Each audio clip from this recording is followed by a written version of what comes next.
तुम्हारी मंजिल, तुम्हारे रास्ते, तुम्हारी जिंदगी, तुम्हारे सपने, वो कहेंगे तुमसे ना होगा, तुम सुनना मत।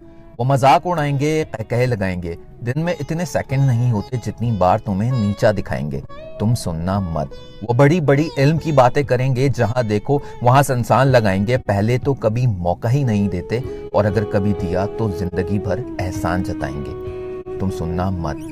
ट्विटर पे बैठ के वॉरियर बन जाएंगे, इसकी टोपी उसको पहनाएंगे, दूसरों पे कीचड़ उछालेंगे, अपने कपड़े साफ दिखाएंगे, इसकी बुराई उसकी बुराई, दुनिया में कितनी तकलीफ है तुमको समझाएंगे, तुम सुनना मत।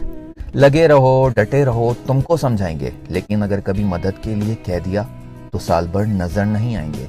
हम जस्ट वन कॉल अवे कह के जो तुमसे प्यार मोहब्बत जताएंगे, फिर वो वन कॉल कभी नहीं उठाएंगे, तुम बस सुनना मत।